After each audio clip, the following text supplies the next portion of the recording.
Really, y'all don't know this, y'all in danger, I'm a threat. I'm a gamble with your life, cause you know that it's a bet. You know I ain't letting up, my foot is on your neck. Take my word for it, it's a promise and a threat. Really, y'all don't know this, y'all in danger, I'm a threat. I'm a gamble with your life, cause you know that it's a bet. You know I ain't letting up, my foot is on your neck. Take my word for it, it's a promise and a threat. I ain't never really wanna flex my gifts, but I think it's my time, let me check my wrist. You can never dim my shine, I'ma keep on grinding till I reach the top. When it's just in my jeans and I ain't looking back, cause I'm feeling like Chris, bro. They can never slow me down, but they need to hate me, now I'm feeling like Chris. Rock with the team, cause you know that we winning, we with it, we going, we flowing again. I might just go by a Benz, I might just blow my advance, whoa. I did it all for the feeling, alive but I'm making a killing.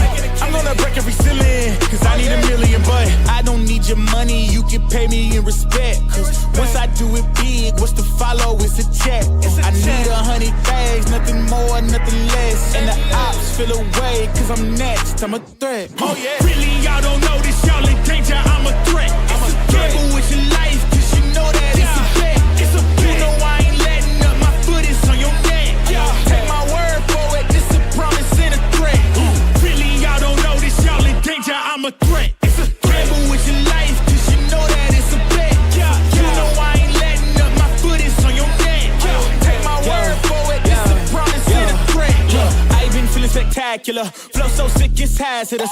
Y'all still suck like Dracula. Sip this beat, let's back it up. And I don't care about critics cause they talk too much, and I know that I gotta keep on grinding, finding myself. I ain't gonna stop until I know I had enough. Mama, I made it, I know that they see me. I'm popping these bottles just like I'm a genie. I'm glad that you made me. It's all in my DNA. I'm about my chips like I'm working for Frito-Lay.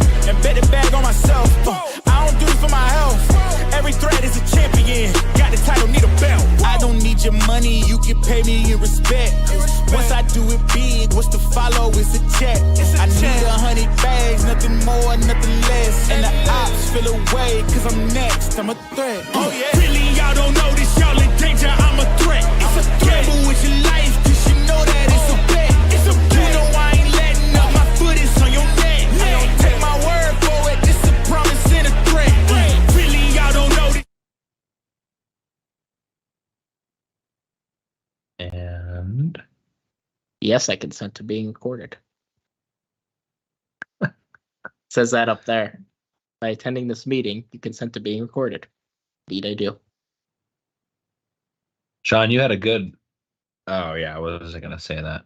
Can you guys believe it? Ladies and gentlemen, the last game of the year is here, everybody.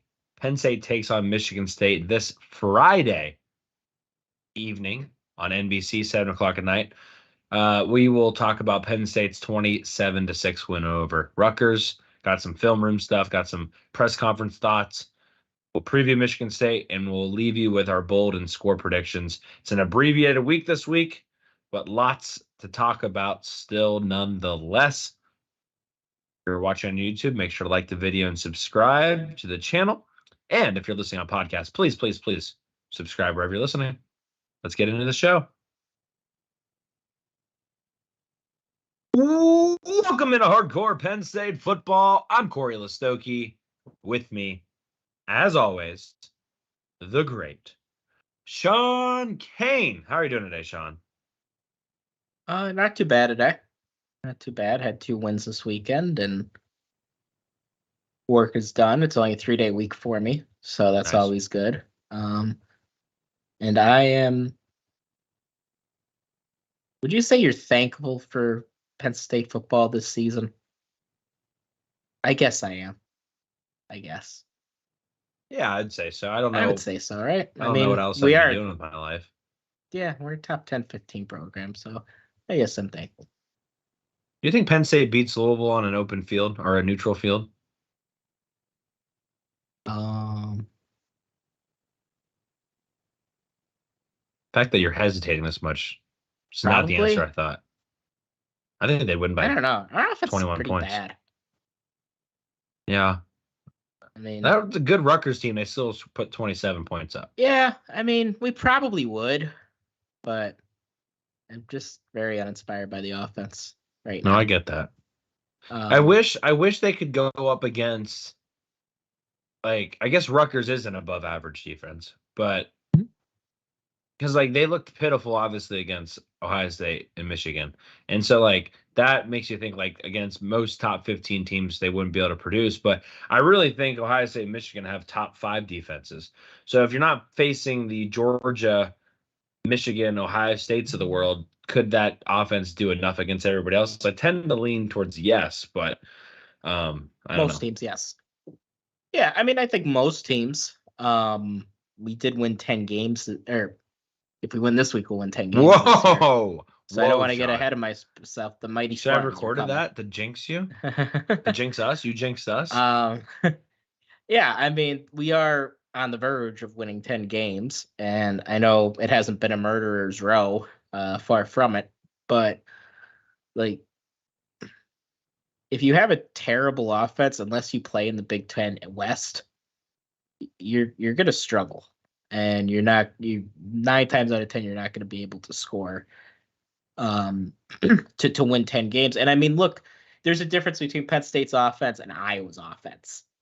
Iowa's offense just does nothing against anybody. Penn State does have some semblance of a run game. They have good tight ends, so they do things well. It's just they could really crater at times. Yeah, and they don't turn the ball over. To watch. They don't make it worse on everybody. And that's true too, and that's important. I mean, thank God we don't turn the ball over, right? Right. Anyway, I don't know why I got down that rabbit hole, but we really appreciate the interactions on social media and on Twitter. Proud to announce that Shawn and I are part of the Small Wieners Club officially. Shawn, how many people are in that club? 2. Just 2, yeah. You're looking at them. We were first time, and I forget who it was. A longtime listener show, friend of the pod. I forget who tweeted at us after we said that was the first time that we've been, I guess, told that we've had small wieners. First time since we've been doing this podcast, which I really am surprised it's taken this long based off of how barbaric I am on Twitter and how I just come after everybody. First time. And somebody tweeted at us, and I forget who it was, but they're like, hey, congratulations. Like, that's a big milestone in getting to the next step of the podcast world. Like, you're moving up on things if people are saying you have a small wiener. So do you have that? Is there like a small wiener checkbox? Like, I think so. Okay, good. I think that's correct. In all seriousness, it's crazy that we're already, wrapping up the regular season, Shawn. And we really do appreciate most of the interactions with you guys on social media, mostly on Twitter. It's been fun. And we do not go anywhere. Unlike a lot of other people and a lot of other podcasts and whatnot, we don't go anywhere. And so even if, I know there's some newer podcasts that showed up this year, and maybe they disappear, maybe they don't, whatever. That's their decision. Well, we don't go anywhere. And so we'll be here all throughout the off season. So if you just joined us as your first time, first season, just kind of strap in because we're not going anywhere. And I mean, the off season does go kind of quick, and we do help pass the time. I think with longtime listeners will agree that we do pass the time. We keep them engaged with what's going on with college football, with Penn State football, with like recruiting is a year-long thing. We cover, I know if you just started listening this season, we barely talk about recruiting. Well, that's because there's so much stuff going on with the team. We'd be doing about 7 hours a week. And yeah, Cory and I both have day jobs. So which a lot of people didn't think we did have day jobs. People didn't think that, but yes, we do. So we'd be doing like 7 hours a week. But in the off season, some weeks we exclusively talk about recruiting. If there's nothing really going on with the actual team at the time. So we talk about recruiting, we talk about the portal also sometimes it's closed, but oftentimes there's something going on with that. And then just like cool things that we see on Twitter with the program, schedule announcements, things like that. There's always something going on with Penn State football. You just have to be able to look. Yeah, and now hopefully with Mercury too, we'll have some additional interviews this offseason. Interviews too, yeah. yeah, we should have some really cool interviews coming up for you guys. So 2 things. Maddie Ice was the one that said, it means you guys made it. Congratulations on this impressive milestone and achievement. And I forgot about this. Heather, Nittany Peach on Twitter. She says, this is brewed by an alum's husband, super guy and great beers. Might need to get a sponsorship deal. One Family Brew. They have a beer called the I Have a Small Wiener Hell's Lager, which, again, we do not have a sponsor currently on the show. And I really feel like One Family Brew should send us a 6-pack of these I Have a Small Wiener Hell's Lager. I think that would fit perfectly. So we need to maybe reach out to One Family Brew and see if we can do something there. We'll drink them every week.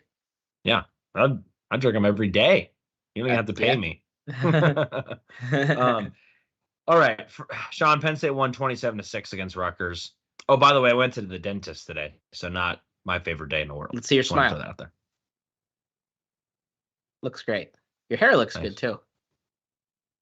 Yeah, gotta get a haircut next week, but thank you. Yeah. Barber's backed up, but that's all right. 27-6, Penn State wins. They actually cover. Don't want to toot my own horn too much, but I will because I always do. They were the exact same point differential that I thought they would be. I had 31-10. It was 27-6. I'll take that all day. Shawn, you weren't too far off either. I mean, I had a buddy text me and say, like, wow, we didn't even look that good against Rutgers. And I guess a lot of people assume like this was the same. Like, if you only watch Penn State football and you haven't watched any Rutgers football this year, like, I understand that sentiment. But that game kind of went exactly, and I think you tweeted this, like exactly how we thought it was going to go, at least the first half. I didn't come out of this game thinking like Penn State looked, I mean, they were a little sleepy, but I didn't think it looked any different than I expected, I guess. Yeah, there wasn't a malaise around the defense like there was for the Indiana game. The defense was pretty locked in right from the get-go. Chop was as dominant as we've ever seen him. And whenever he decides to go, maybe he stays another year. I doubt it. But we're really going to miss that guy because you really saw the importance of having him. But yeah, big, as far as the way that the game went, first half, it wasn't really being sleepy as much as it was the offense looking how the offense usually looks. Like if you've watched the games since probably the Illinois game, that's how the offense looks. We get off to slow starts almost every week. I think we've gotten off to a slow start every game since the Illinois game on offense. And that was no different this week. We told you last week, Rutgers has a good defense. They're going to give us some problems. They have a good defense, and they gave us some problems. And then, and I know we're going to be talking about Drew got hurt. James Franklin said it's not a big deal. He expects to have him back this week. But the offense did look different when Bo Prabula came in. And we're going to get into why that happened. But there just seemed to be more of an identity for the offense when Bo came in. And I'm not advocating for Bo to start necessarily, but you did see the offense run differently with him at the helm, and opened up more stuff for K-Trot and Nick in the run game. Yeah. I think we're going to talk about that a lot today. For the bloggy, which if you're not subscribed to them on YouTube, highly recommend it, says, sadly, December to February will be a bajillion times more interesting than September to November. So you're good. But that's true. It's going to be a busy off season. There's no doubt about it. Also, wanted to mention before we get too far into the show, Monday is when the transfer portal officially opens. So mark your calendars. If you're going to switch teams, switch your fandom to someone else. Talking to you, Mrs. Spoons, go ahead and do that Monday. Transfer out, go to a different school, become a fan of a different team. No, but seriously, Monday is going to be a big day because people will be able to move pretty much at will to anywhere else. Important thing to keep in mind, if somebody has already transferred once and they have not graduated, they must sit out a year if they transfer again. So keep that in mind. If or when you decide to start thinking of crazy doomsday scenarios and or just conspiracy theories in general. That is a new rule, correct? Yes. Yeah, that's a good one, I think. Ish. It's a new ish. I think it may have actually went in effect in the spring, but yeah. Yeah. Anyway, is there anything else I really wanted to bring up before we get into the more thoughts here? I don't think so. I think that was my major thing. Signing day. John mentioned recruiting. We will have a podcast at some point here in the near future, probably sometime, not this week, but next week, or the week after. But early signing period is December 13th. So we will have it before then to get you prepared for kind of where the 2024 class is at. I thought I was going to say something else to that, but I'm not going to. Oh, I was just, do you have any thoughts on that first before I bring up my next housekeeping item? Oh, yeah, signing day. So I think in conjunction to that, I believe James Franklin's going to try to have an offense coordinator before signing day. So keep an eye out for that. I think we're going to be getting a name probably a week or two after Michigan State, because guys will start getting fired. Staffs will be in flux. And I think that happens leading up to signing day. I think it happens Saturday. Do you? That quickly, huh? Yep. The game's over Friday. I bet it happens Saturday. I hope so. The longest time he's been without a coordinator like this for offense or defense, I think it was like 14 or 15 days. Now, I know he kind of fired Yurcich earlier than typical, but he also hired Yurcich the same day he fired Shiraka. So I think as soon as he gets it, he's going to announce it. And so maybe it's on Saturday, but I think it's going to be quick. I think it's in with before next Friday. I bet they have that person. Yeah, and these things do tend to go quick. They tend to lock in on someone and get it wrapped up within a week or two. So I do think it'll be relatively quickly. So keep an eye out. We'll be updating you on the Twitter machine and then on here, obviously. Right. I just wanted to quickly say housekeeping items. We are live today. We are going to preview Michigan State at the end of the episode today. So we will not be live on Wednesday. I will not be in an area of recording potential. So we will not be recording on Wednesday. I think, didn't one time we record on Thanksgiving? Was that right? Did we do that? We either recorded on Thanksgiving or another. It was a Christmas Eve. I don't know. We did something. Yeah, it was a holiday though. In the morning. Yeah, it was the morning. I feel like it might have been Thanksgiving. Might have been Thanksgiving in the morning. Yeah. But anyway, we will not be live on Wednesday. We will not be live on Monday, and so we will be back the following Wednesday. So you will have to go a week and 2 days without us. I guess not really. If you would listen to this tomorrow, it would only be a week and a day. So, but yeah, so we'll be back. We'll still be on Twitter and whatnot. But anywho, let's get another thoughts. You already mentioned Bo Prabila boosting the run game. I'm going to have a couple clips of that in the film room. 100% agree, though, right? Like, I mean, it's obvious when you have all 11 people on the field a part of the run game versus handing the ball off, like you get an advantage. And then that ability to keep that backside defender or even sometimes a front side defender locked in on the quarterback makes a huge difference. Like there's schematically, it's obvious. No doubt about it. And I do think the running backs benefited from that. But I want to also say, and I'll show this in the film room too, for whatever reason, and I did not understand this, Rutgers ran a lot of too high safeties with Bo Prabila in the second half. And I mean, a lot of teams didn't even run too high safeties against Drew Aller because they still wanted to stop the run, even though Aller wasn't much of a threat.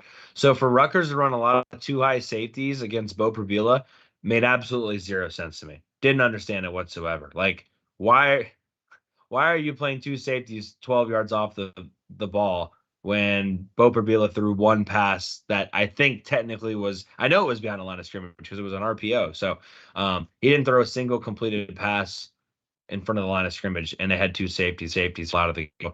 A little puzzling there, Shawn. But regardless, Penn State took advantage of it and really wore out Rutgers defensively.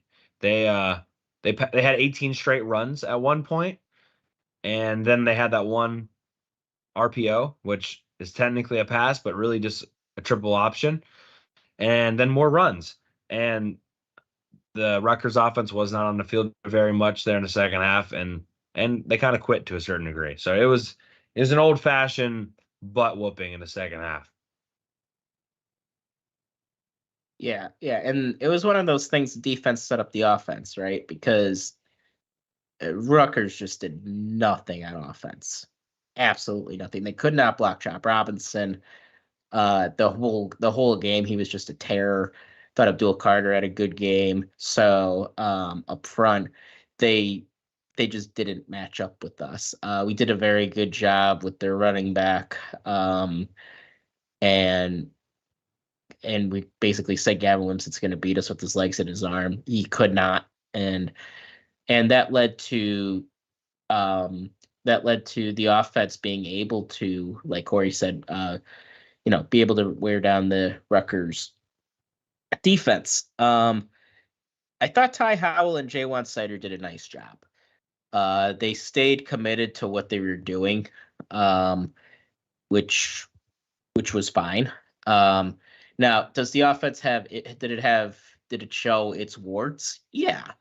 But we told you going into the game, don't expect the offense to suddenly look 1,000 times better, because the problems the offense has doesn't all have to do with the play calling or the game prep. There are fundamental issues with the offense that a week with Ty Howell and Jaywan Sider was not going to fix.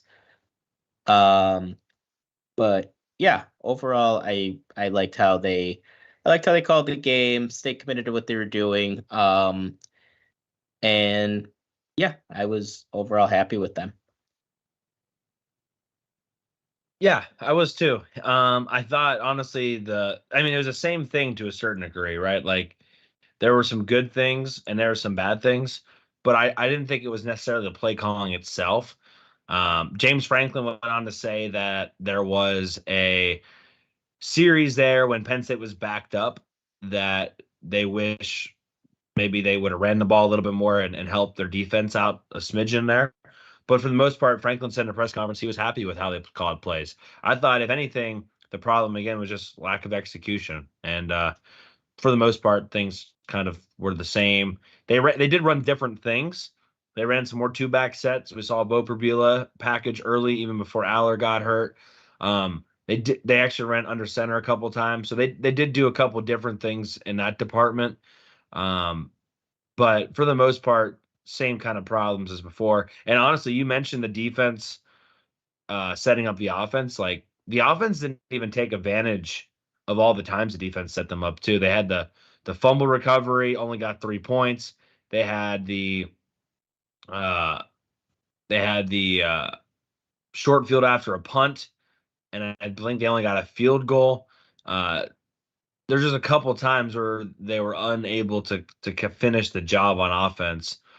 It wasn't related to the defense per se, but even that long drive where Bo Prabila had a huge run, they ended up turnover on down. So finishing the job, that they weren't maybe at their best. And you almost wonder, Shawn, it was like 2nd and 5 after that Katron Allen run where he ran that guy over. And you're wondering if Drew Aller's there, if they try to throw like a pop pass over the middle of the Ty Warren in a normal situation, because that was like right at like the 12-yard line or so. That's usually where they try to get the ball to Ty Warren over the middle.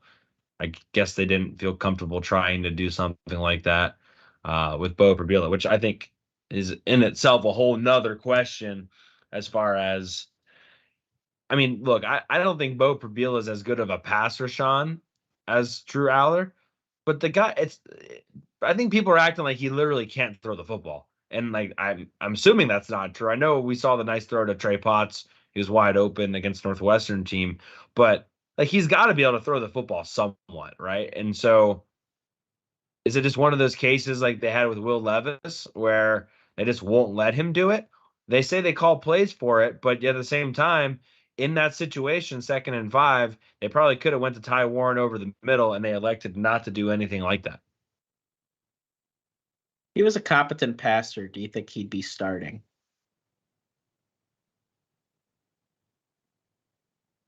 Should he be starting? I guess Competent. Like good. Trace level. Trace 2016 level. I guess you could say so, but I guess I see your point. Because I think he should be. So you're thinking he's that bad of a passer? I tend to, yeah. I think he's a great runner, but I just don't think I don't think he's a good passer. Based on the albeit small sample size, and I'll say that, albeit the small sample size that I've seen, it just doesn't inspire anything in me. Yeah. You know, and I'm not saying it's impossible. And to be fair to Bo, I've barely seen him throw the football, but they just don't let him throw at all. And it's not like he came in yesterday in the middle of the fourth quarter. Like, he came in at the very beginning of the third quarter, and they still didn't let him throw the ball at all. So it just makes me skeptical that he actually could do it. And even though I thought he played well, but they didn't need him to reinvent the wheel on Saturday. And that's probably what James Franklin would say. He'd probably be like, well, we knew if you get to 20 points, you're winning that game. So why would I potentially let Rutgers back in? But I don't know. It turned into the Michigan J.J. McCarthy offense against us. Essentially. Although we ran it better than they did, but same idea. Essentially. Another thing I want to highlight, Captain Lambert Smith, and this is Ben Jones with the Big J journalism here. He hasn't gotten a pass in 128 straight plays. I mean, that's kind of mind-boggling, and I don't think they targeted him once on Saturday. No. So, I mean, God, his stock has tanked if it was ever that high, and I don't know if he's going to choose to go to the NFL this year, but it has been a very bad second half for Keandre Lambert Smith. Yeah. In brighter news, my boy Amari Evans had a big catch. He did. He had so did Liam Clifford. Yeah. So there were some good throws early on. So yeah, to get back to the main point, like, yeah, I see what you're saying. Like, if Bo could throw really well, like, he'd be kind of everything that James Franklin wants, right? And we have a lot of fan questions about that we'll get to in a little bit here. It's just interesting to me, right? Because obviously there's benefits of what Bo Prabila can do. And I think in this offense, because they have so little talent at the wide receiver position, it makes sense. And right now it makes sense. But in a world, if you have just a couple above average wide receivers, you would think your 5-star quarterback would be able to sling the ball all over the field. So I'm just curious how they get to that point where they can run that kind of offense. Where, again, I mean, we've talked about this how many times, Shawn? You need a quarterback that can either stretch a defense vertically or horizontally. And you literally saw both examples of that on Saturday. There were moments where Drew Aller stretched Rutgers vertically, and it helped establish the run. He had some really nice throws on Saturday. The Clifford one, the one to Warren, the one to Cephas in the end zone wasn't perfect, but I thought it was good enough. The one, obviously, to Amari Evans, I thought that whole play was really nice. I have that on film, too. I thought he did some really good things for the 10 passes we saw. Bo Prabila comes in and stretches the defense horizontally and does a good job. The big runs, the RPOs, which a true run pass option in that sense, because it's basically a triple option. Instead of that wing back, you have the tight end or the receiver out in the slot as that third option. And they're stretching defenses horizontally, but you got to do at least one. And we kind of saw both flavors of that on Saturday. So I guess the question becomes, which one can you do better? I guess at this point, it's probably the horizontal stretching game. And I don't think that's a knock on Allard as much as it's a knock on the receiving core. Yeah, it's both, right? Because there have been plays, I think it was 4th and 7 against Michigan that stick out to me. There is nowhere for Drew to throw the ball. I think that was the last 4th down we had. And there are times where there's nothing you could do and nowhere to go. Have there been plays that he's missed this year? Yeah, there have. And we highlighted those. But there's no question, like this is not a good receiving core. And I think you're gonna see a lot of new faces next year in this receiving room. And we talked about Marquise Hagans and how much blame he deserves. And I think we generally agree he shouldn't get canned. But I can't help but just be disappointed that not one of these guys got any better. Like, I haven't seen real growth from anyone. Like, I thought in the beginning of the year we did from Keandre Lambert-Smith, but he's kind of just reverted back into who he always has been, but he's just the best guy we got. But he is still the same. And it's disappointing that Hagans hasn't had any growth with any of his guys. Like I said, he inherited a bad situation. Not saying he didn't, and I don't think he should be fired, but I am disappointed by how the room has developed. And I think that's the most obvious thing in the world right now. I think anybody would tell you that. James Franklin, if you listen to his press conferences, and I don't know how much it is just the classic coach doesn't want to blame his quarterback, he seems generally happy with how Drew's played this year. And it's a little surprising, but he typically refers back to the numbers. And I wonder how much of it is just not criticizing the quarterback in public and how much it is him really genuinely thinking this. I'll just say this about Hagans. I'm with you as far as definitely shouldn't be fired. I just don't know how much he has to work with. Obviously from a talent perspective, but I don't even know what the motivating factor is right now. How much do these guys want to get better? How much of they have just packed the season away? What happened? Why did Malik McClain go from having a great first game to starting for Illinois to not playing for 3 games? What happened there? It wasn't an injury. What happened?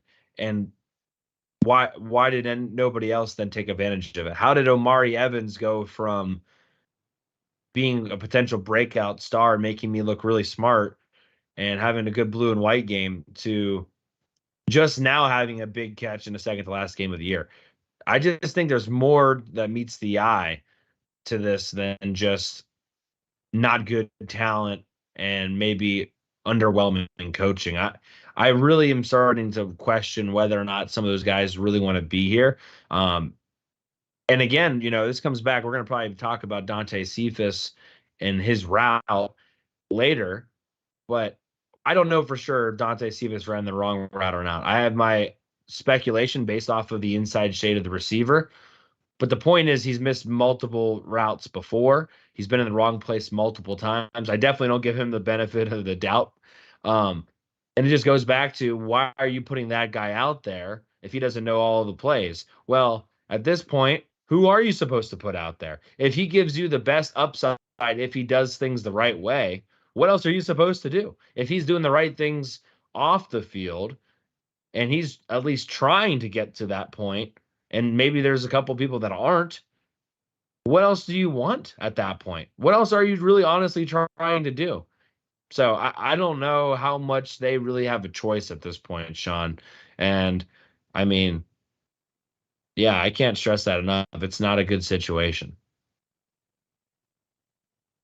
And you look at how the recruiting has been, and I'm not saying Stubbs was an ace recruiter. He was not. He missed a lot of guys.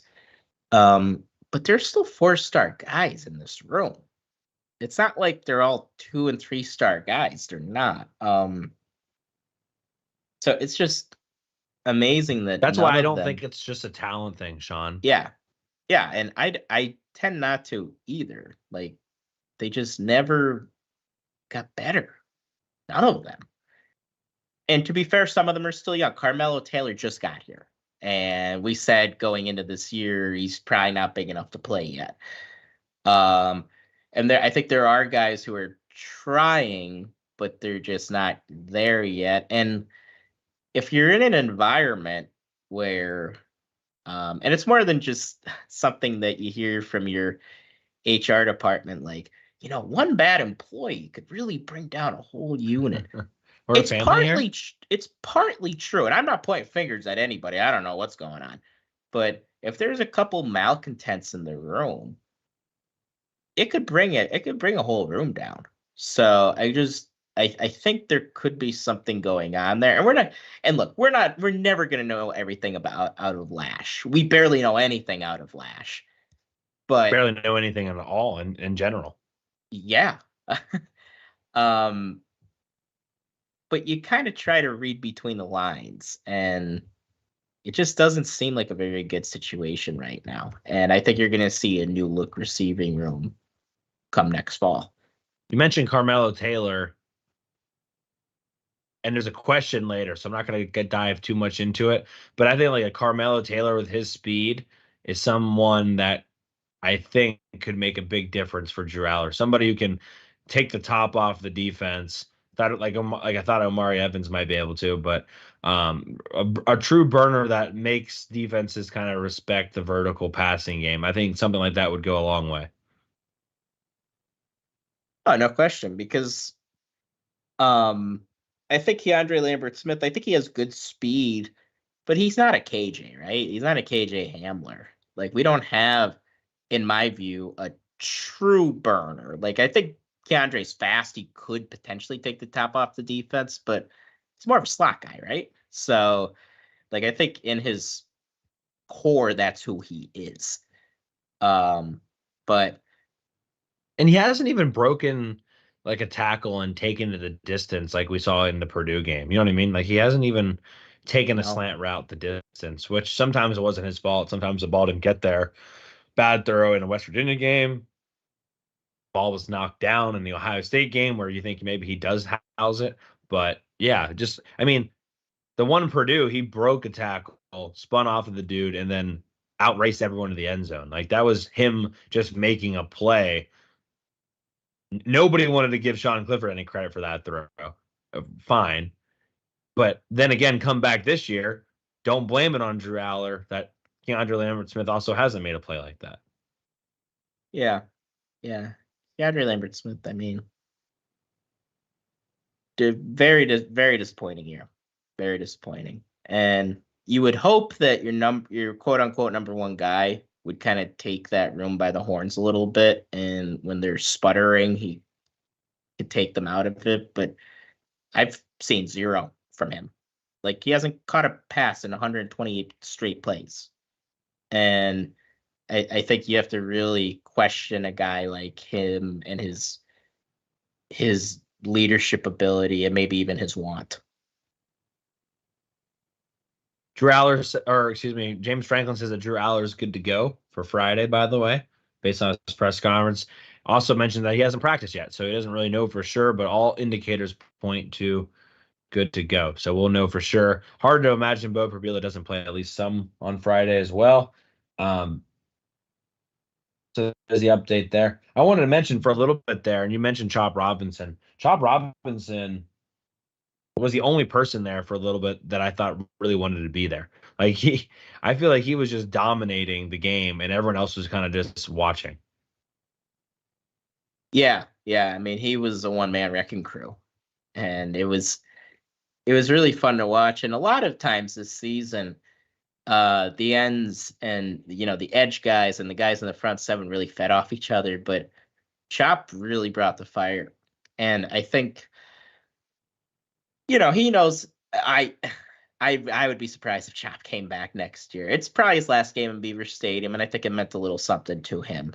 And you still see that senior day thing with a lot of guys. I thought Kobe King played a great game. He just, I tweeted during the game, I think he's our most improved player from last year to this year. Like just the growth he took. And now going into, looking ahead to next year, I feel really good about where the linebackers are going to be with him, Rojas, and Carter. I mean, I think that's probably as good, if not, that's almost, and it might even end up being better than it was this year, depending on how advanced Tony Rojas is. And I don't think we've been, at times we were a little tough on Abdul Carter. I do think he's played better late in the season. I think he's ready to take that next step that we probably thought he was going to take this year, next year. And Kobe King, if he could keep improving he's kind of on the Johnny Dixon track, right? Like Johnny Dixon came in as a sophomore here, struggled a bit, and then he got better last year. And then I think he's played at an all Big Ten level this year. And I think you could see that same kind of growth from Kobe King next season. Yeah, I'm excited for Kobe King. I thought you mentioned that on Twitter multiple times really well. I mean, night and day difference when he's on the field versus Tyler Ellison, which I think Kobe King was in the wrong hole in that first third and down run. And Manny Diaz pulled King out for a second. I don't know what they're going to do with linebacker next year. Do you move Carter over to Sam? Do you play Rojas at the Sam? I don't know what you do.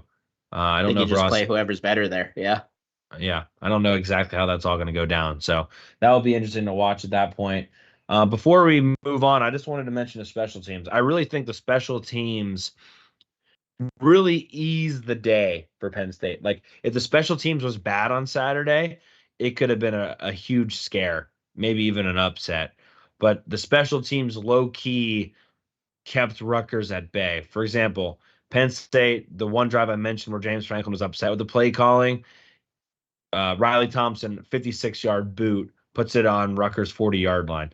Big time punt when you really needed one. Rutgers ends up only getting 3 points. Who knows if they have a little bit more time, but just a big punt right there. The offense goes 3 and out so turnover on downs, Rutgers punts, then Penn State's offense goes 3 and out. 4th and 1, they decide to send Alex Felkins out there. He crushes a 49-yard field goal. That was a huge momentum shift because if he misses that, Rutgers gets a short field. Now you're like, oh, here we go. And Penn State's offense just went 0 for 2 in Rutgers territory for points. So that was a big kick. That one felt like I know it only put them up 13-6, but it kind of felt like that one, separated Penn State for good. So 2 big kicks there. I know Daquan Hardy is scaring you a little bit, Shawn. I think you had a good point that now we know why Caden Saunders is back there because it's a roller coaster ride every time Daquan Hardy's back there. But going up there and catching that one ball and getting the catch interference was a big play, a 15-yard penalty. And then going up and snagging that other punt gave them the short field that eventually the field goal was after. So 2 big plays there. He did let one bounce, which really hurt them. But in general, the special teams, again, kind of prevented any sort of upset to loom or even scare to be in the conversation. Yeah, I think you got to be really happy with the way special teams has been this year. I think they got better as the year went on. Falcons is as close to money, knock on wood, as you want in a college kicker. Inside of 40, knock on wood. I don't think he's missed yet. And then when it was 4th and 1 and he comes out to kick a 48-yarder, I was like, I didn't really want to do it. I was like, this is a long field goal. And I knew Falcons had been good all year. But I thought, God, the chances are probably better if we go for it. But I think that just shows the faith that James Franklin has in Alex Felkins and how good he's been.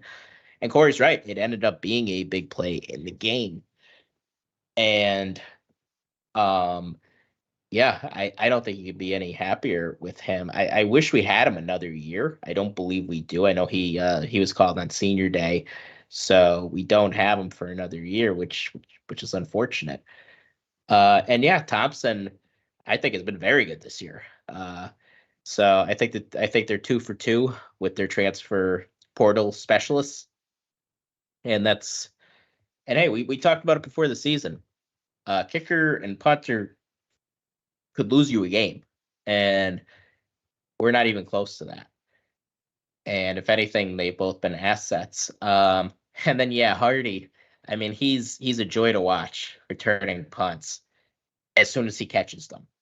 But prior, it's like, oh man, like I think on the kick catch interference, he didn't call a fair catch. He just ran up and got it. So if that Rutgers player waited a second longer, he's gonna light him up, and he probably fumbles the ball. So you're like, all right, it ended up working out, but thankfully the guy from Rutgers messed up. So yeah, big credit to Stacey Collins. I think Franklin actually highlighted him in a press conference, either last week's or right after the game on Saturday. I just wanted to make one more note on Riley Thompson before we switch off of that, and that is Franklin said after the game, I think it was actually speaking with Steve Jones, that they have put in a waiver request for Riley Thompson to get another year of eligibility. So there is a waiver request in there. Franklin didn't speak too much about it, just said basically that at FAU they had him listed as a freshman, but they didn't really know his eligibility. I know Audrey Snyder of The Athletic has asked him specifically, and he didn't comment on it, probably because there's a case of the NCAA at this point. But just so everyone knows, they're trying to get him back for another year. So, and again, the transfer portal opens on Monday, and that's kind of one of the places you have to look if you don't have Riley Thompson, because you're not really sure where you're at as far as punter for next year, if that's the case. So hopefully Penn State's able to figure out the waiver. Franklin said there's no reason that it shouldn't come through, that they think they have a really good case.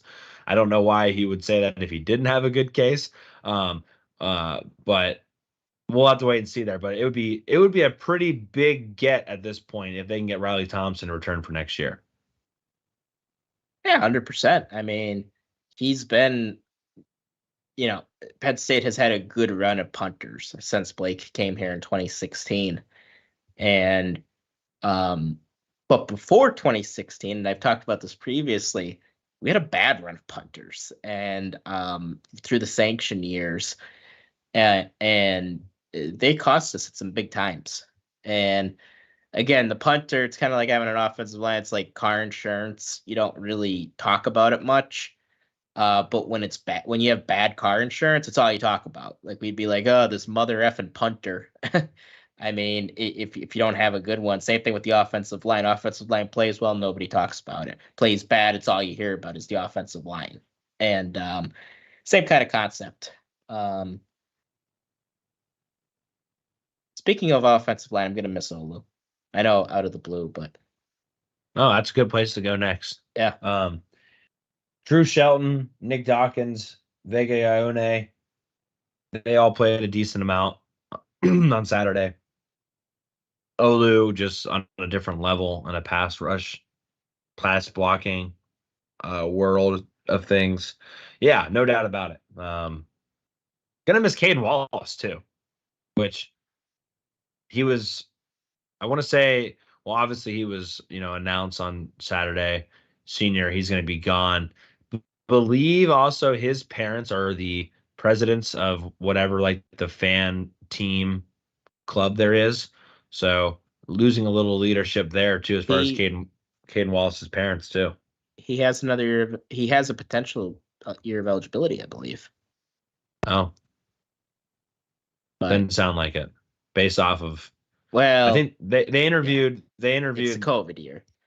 Yeah, they interviewed his mom. Penn State did at some point, I think before the game or after the game. Just didn't sound like it was an interview that would be something if he was considering returning. But maybe that's just speculation. No, and it probably means he's gonna go, and I can't blame a guy like Caden Wallace. He's been here 5 years, and if he played at And any got a lot of time, shit for 5 years. yeah, he had as up and down a career as you could have, and to end on such a high note, I mean, he kind of had the classic college career in a way. So, you know, we had one of the better tackle combinations in the Big Ten, if not the best. So that's Yeah, I something would you say it's the definitely can't best. take. Yeah, you can't take that for granted. I don't even know if it's close, to be honest with you. Like, Yeah, I think it's definitely the best now that I think about it. think about like the left tackles for Ohio State and Michigan were pretty awful. Right tackle Yeah. for Michigan is awful. Left tackle for Ohio State is awful. So Yeah, like we were olaying Michigan early. yeah, no, part I of think where that's they stopped I throwing think the that's ball. 100% true. Yeah. So yeah, and I'll say this about Senior Day. It kind of I'm ready for the COVID years to kind of be gone because it's so damn confusing right now to figure out who could go and who could stay. Like it's ridiculous. Like it's almost impossible. Well, it is impossible to know for sure. And they let people walk that might come back, which I get if they haven't made their mind up, whatever the case may be. But basically, you don't really know who's all going to go and who isn't going to go.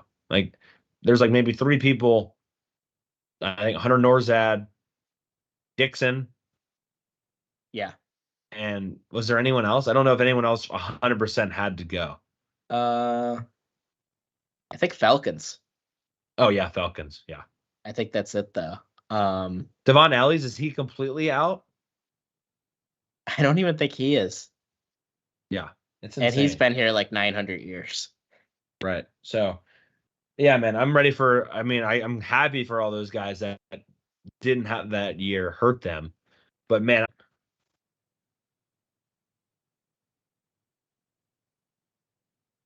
Okay, I think you froze. Yeah, I think we both did.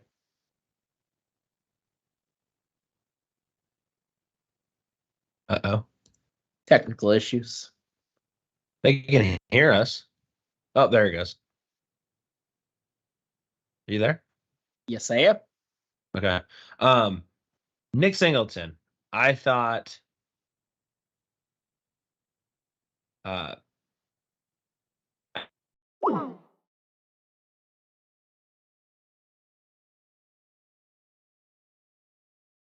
Yeah, we're off.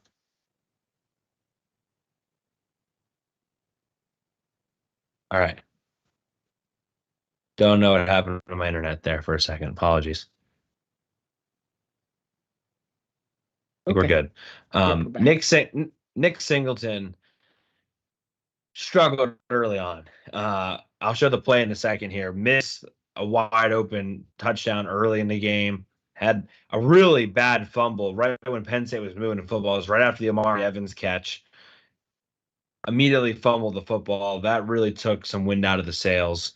So those 2 plays stunk. He did, I think, had a really good drive at the end of the game, had some really nice runs. I thought he ran the best he'd looked at that last drive there. Like it looked like he was running with some confidence. So kind of an up and down game, but it seemed like maybe he finished with some confidence. I just also want to say real quick that Franklin said that he thinks Singleton was having just as good of a year as last year, if not better, based off. But yeah. Yeah, I think I heard Franklin say that today too, and it was a little eyebrow raising. I do think it was trying to help a guy with some confidence by mixing in some things that he does do well. And I don't think there's any question. We talked about this before. He definitely catches the ball better than he did. He definitely runs better routes. So there are things he does do better this year, but like his calling card as a running back has been being a home run hitter, and he hasn't hit any home runs. So it has been and we talk about Singleton a lot, and we've highlighted his struggles quite a bit, and the young man looks like he's pressing a little bit right now. But I agree with what you said. Tough start. But he did have a good second half, and God, even the last drive, like that play was obviously going to go to him.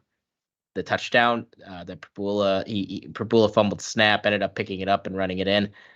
It was going to go to Singleton, and you just saw him just like go like, I could just see him go like, man, like, it's just one of those things, and it's a natural reaction, right? Because he really just wanted to capitalize on it to put an exclamation point on the drive. So you just saw some disappointment there, and you have to feel for him a little bit. But yeah, I thought he did go congratulate Prabula in the end zone. Yes, yeah.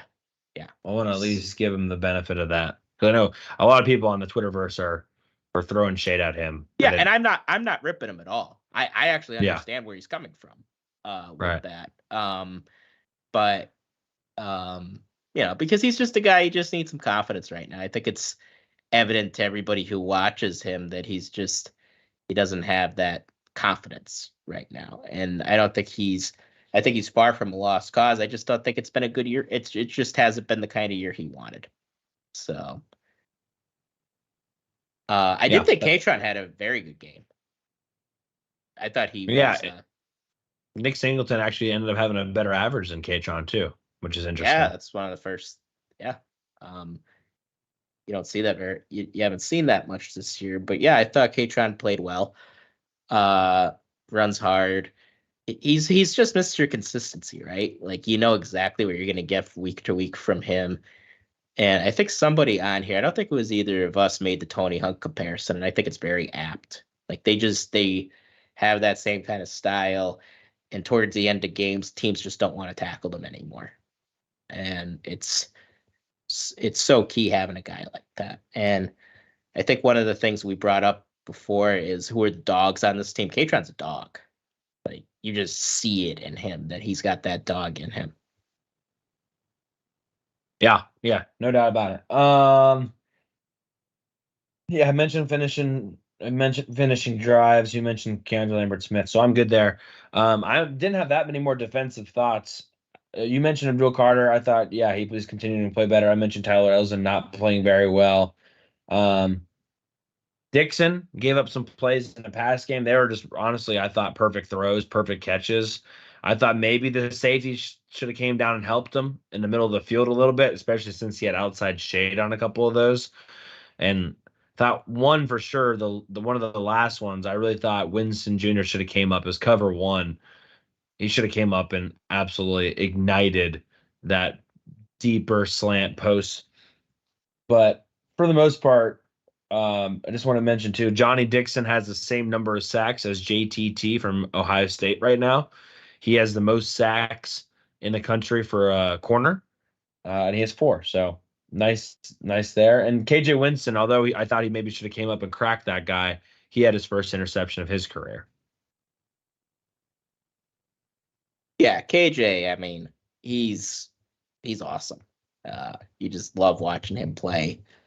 Does a little bit of everything and then some. And yeah, I thought Dixon, I thought the same thing watching it live. Like, I saw some people on the Tweeter sphere freaking out about Dixon. Sometimes the quarterback and the receiver, they're going to make good plays. Like, cornerback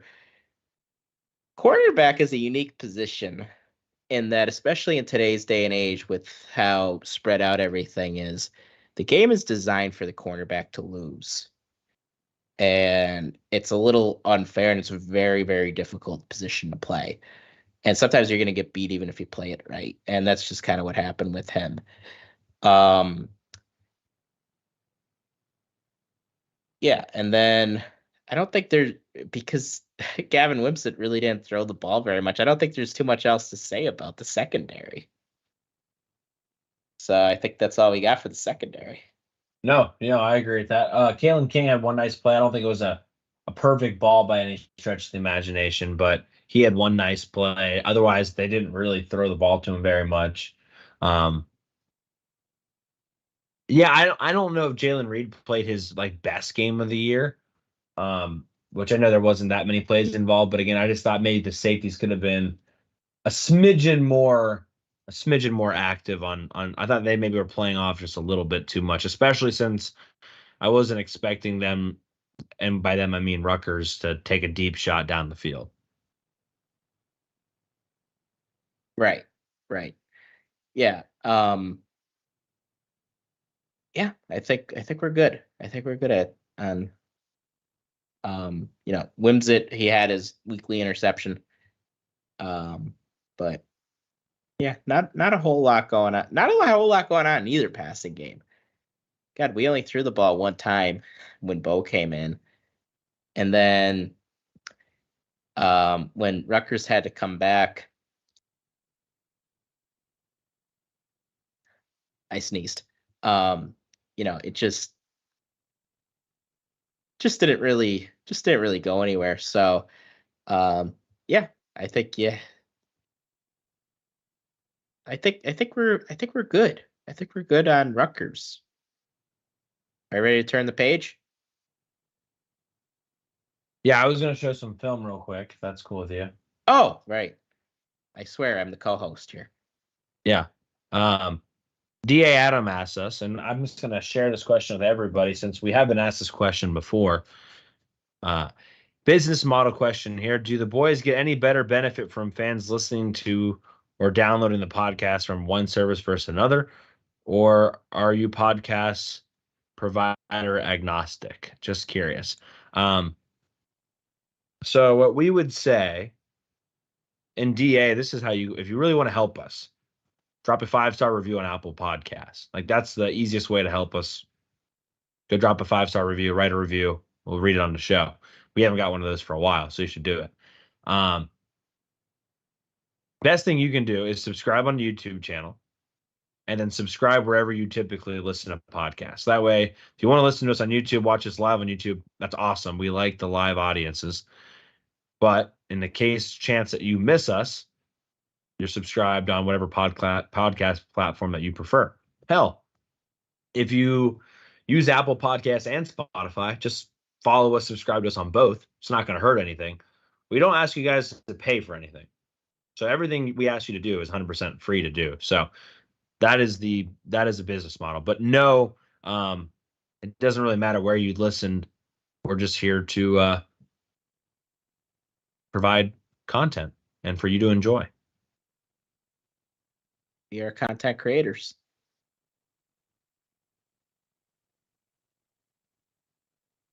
Shawn, do you want by the way, I don't know if I'm gonna have a full film room this week. I have some plays, but Twitter film room might be a little bit weak this week. Just FYI for everybody, which I think everyone would be okay with. Or people demand a full film room every week. People might demand nothing if I can't. Don't tell me I did this again. I did. Okay, that's no biggie. All right. I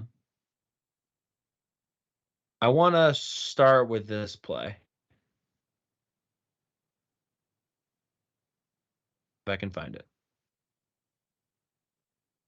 Yeah. All right. Transition over here. So, Penn State's up 7-3. This is right after the fumble recovery. They have a really great chance to go up 14-3, potentially put Rutgers away early. Second and goal from about the 3. Penn State's in a full house pistol formation, and they're going to just basically run outside zone to the right. Very simple. Our guys are going to outnumber your guys. So here they go.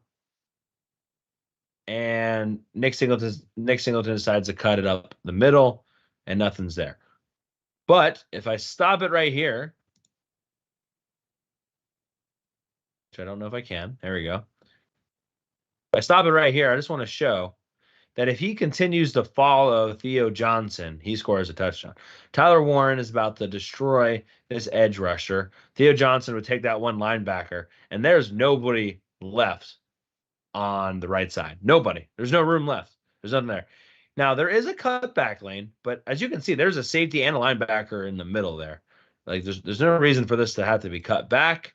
I want to show you it again when he decides to cut back. Again, look, Tyler Warren is about to put number 4 on his butt.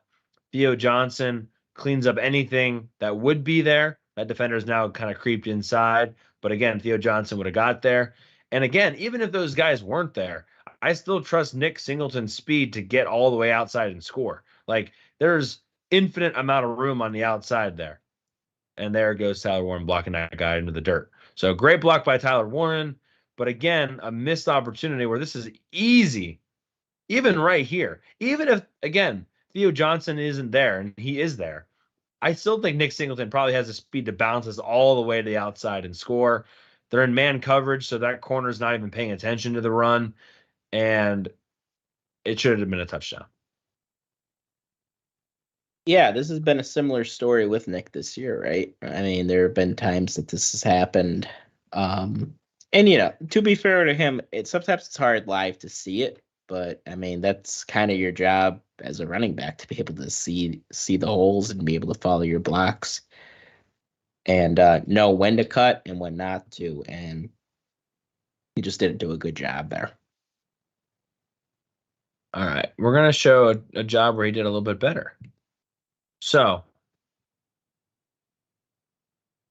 game's pretty much out of reach. Penn State's up 20-6. This time, very good blocking, and Nick Singleton almost scores. Want to really highlight that there's some solid blocking all over the field here. I'm going to slow it down here and show it a little bit one at a time here, if I can. All right, so first big-time block right there. Was that Ty Warren, I'm assuming? I think it's actually, yeah, Theo Johnson. Theo Johnson, great block there. Watch Drew Shelton, 66, turn his guy inside. Beautiful. I believe that's the right guard there. I don't know if that's Sal Wormley still in the game. I think it is. Great block at the next level. And then, look, you know what? Malik McLean, multiple times in this game, had some decent blocks. Not a great block. Didn't really need to get the block in this situation. But he was getting dirty in the run game, blocking. And there was the block for Katron Allen's long run. McLean got in there and got dirty. So I appreciate the effort there by McLean. But one last thing I wanted to mention, Shawn. First of all, much better vision by Singleton here, right? Like, he sees the hole. That safety sneaks outside. He cuts it right up the middle. Like, that's perfect. But then my question is, Shawn, right here, he kind of gives a little stutter step. I think he has the speed just to house this from this camera angle. It's hard to 100% tell, but he gives a little shake and bake here. And I think if he just trusts his speed, he's in the end zone. That little stutter. And I don't think he needs to have that little stutter. Yeah, I think you might be right. And I mean, look at his burst there. He runs like a bat out of hell through the hole. And he just kind of reminds you that, yes, he's still very fast. Because that was a thing with him. We talked about it on here before. I think that's one thing that I think is oversaid, that he doesn't have the same speed. I mean, that's elite burst through the hole. And I tend to agree with you. If he just rode that burst right through, he probably just ends up in the end zone. Like right there. Yeah. And one of the things he has loved to do this year is run people over. I think he would run through that tackle. At least to the goal line. I mean, he nearly gets in and he does that stutter step, and he still gets to the 1 yard line. So I think I think he might run through that tackle and maybe get tripped up at the 3 or the 4, but that's far enough, and he just falls in. Yeah. Yeah, I tend to agree there. I wanted to show this play. So a lot of people are like, why don't we see more 2-back sets? So Penn State, 10-3, first and 10, they're going to have 2 backs in the backfield here. Love this idea. They went to more 2-back sets than I think ever before, so that's great. But why maybe don't you do this? Well, you just saw in that last play, Theo Johnson got a great block playing the running back position, basically. This time they have Katron Allen at that spot.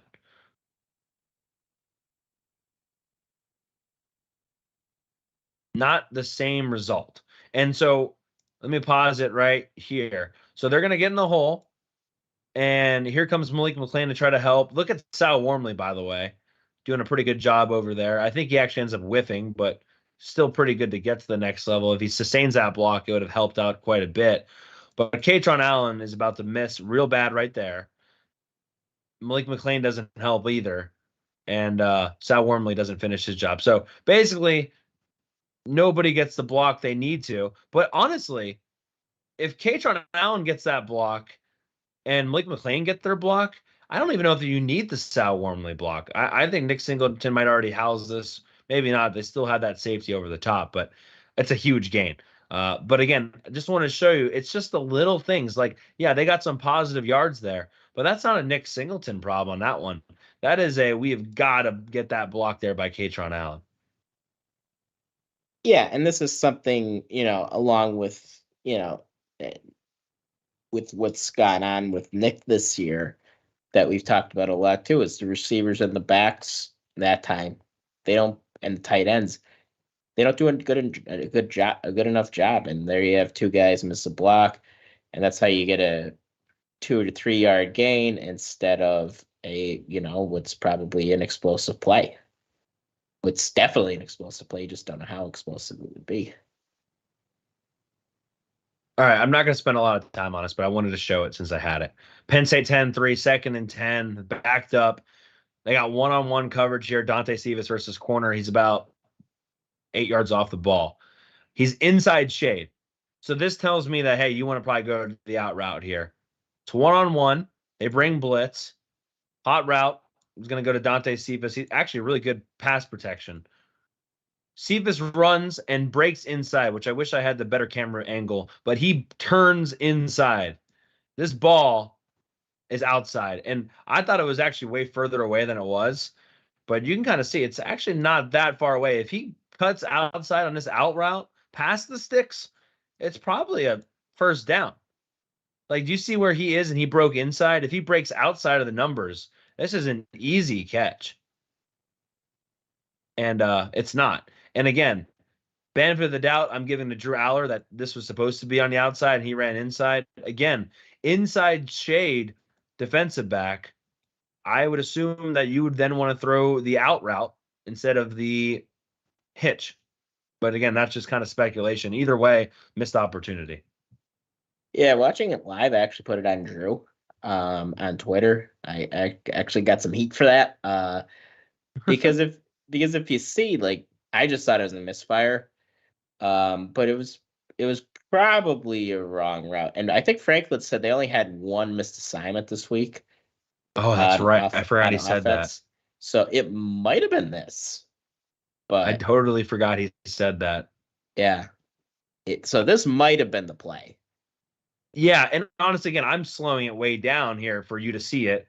You watch it live real quick, it's a lot more difficult to see. It was a little bit better in the stadium to see it, but still not great there. Shawn, I want to show one more concept, 2 more plays real quick, and we'll wrap it up. So here we go. Penn State is going to run a true traditional old school in a way, because this is what like Rich Rod loved to do with the RPO. This is nothing more than a triple option. So Bo Prabila is going to snap the ball. First read, Katron Allen. That edge rusher sinks in, so he takes it. Next read is a guy who Theo Johnson's blocking. That means that he's biting down on Ty Warren. The read is then to run it. Simple enough. Putting the pressure on the defense horizontally, stressing the defense horizontally. We talk about this all the time. So perfect read by Bo Prabila. They've done this play with Drew Aller, but Drew Aller doesn't present that same level of run threat that Bo Prabila does. So this is what happens, play number 1. Now I want to show you what happens when they don't bite down. So on this play, now same concept here, but this time he actually hands the football or throws the football over to Ty Warren. But it's the same idea. Option 1, Katron Allen running back up the middle. Okay, that was sucked in perfectly by the edge, so he pulls it. Now, that defender is not going to engage Theo Johnson or Ty Warren. He's going to come after Bo Prabila right here, right now, and Bo Prabila does a good job making a decision quick. It's a quick flip. Would have been even more if we get a better block on the outside, but still 9 yards. it's nothing more than triple option. It's also one other thing that I think it's important to point out to people is that Ty Warren has to stay horizontal with the line of scrimmage here. He needs to stay behind a line of scrimmage because we're already blocking downfield. This is still a screen pass in all regards. So important that he stays behind a line of scrimmage. It's a little things he does. It's legal play, and it's 9 yards. So wanted to show that concept because it's really effective when you have a quarterback like Bo Prabila.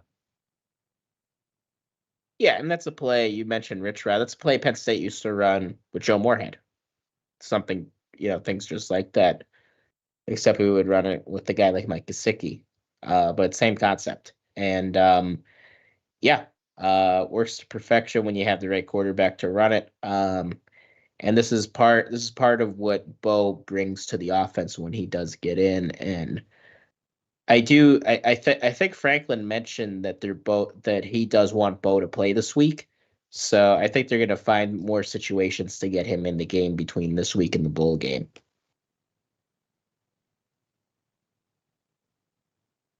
All right.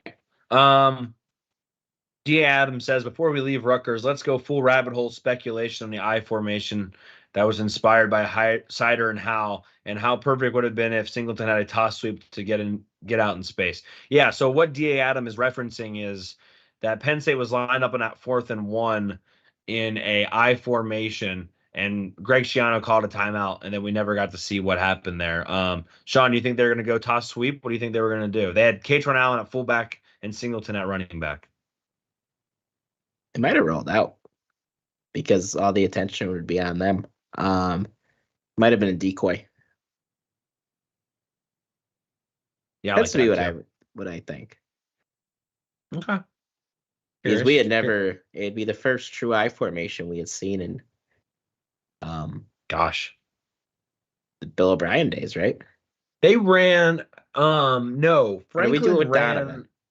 Franklin with Donovan ran I formation with Gesicki as the H back, but he wasn't true I. It was like split I. He had that. Yeah. He would put him in that fullback position, but he was never centered with the I. It was kind of behind the guard or on either side. Him and Brent Wilkerson.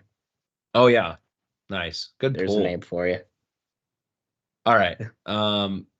Okay. Let's get into some fan questions. Who was the other tight end? In 2016, Kyle we literally Carter? just had Oh. no. We literally just had Mike, and then this other guy. He had a fun name. I think he's number 89. Hankerson? No. You know what I'm talking about? Oh, what did you say? Isn't it Pankerson or something? Yeah. Pankerson? Yeah, I think you're right. I think it was a P name. I could see him. I just couldn't remember who he was. And I don't even think he was on scholarship, but he was our backup tight end. Like the more you think back to that team, they were so like stuck together by birdseed and gum. I was trying to find. I put Pankerson in and it did not show up. So, All right, I gotta look at the roster. I thought it was like Pank. Did someone on Pankos? Yeah, Tom Pankos. Tom Pankos. Is that? Yeah, there you go. 2016. Yep. He was a senior in 2016. Thank God we figured that out. D.A. Adam coming in clutch there. Tom Pankos. Nice. I was close with Pankerson. Yeah. I knew it was a I was P probably name. still stuck on Wilkerson, and that's what I was thinking. Yeah, I think All right. Wilkerson had already departed the program by then. So Yeah, I know. Tom Pankos. Nice. Good pool. Okay. JDR, friend of me and JDR one time went out to Northwestern, drove out for the Northwestern game in 2015 when Penn State lost. So me and JDR have ridden the car for a long ways away before. He asked, does Bo just fit the system better? I'm not advocating for Penn State to move on from Drew, but it seems like they've been trying to put a square peg into a round circle with him all year. I think a quarterback like Bo fits the system better. Um, I don't. I think the accusations of Franklin being, um, you know, being too involved with the offense, I think they're a little exaggerated at times. That's just my gut feeling. But the one thing that I think he definitely loves having is a running quarterback. And why do I say that? Because every single quarterback we've had, he's tried to run, including Hackenberg, if you remember. And Hack wasn't a runner. Drew was not a runner. And Cliff and McSorley were. And Cliff and McSorley, one of the knocks on Franklin from other coaches on the recruiting trail is James Franklin runs his quarterbacks into the ground. And it's not totally false. So he loves having a running quarterback. So to answer your question, sort of, in that I think a quarterback like Bo is what he's looking for.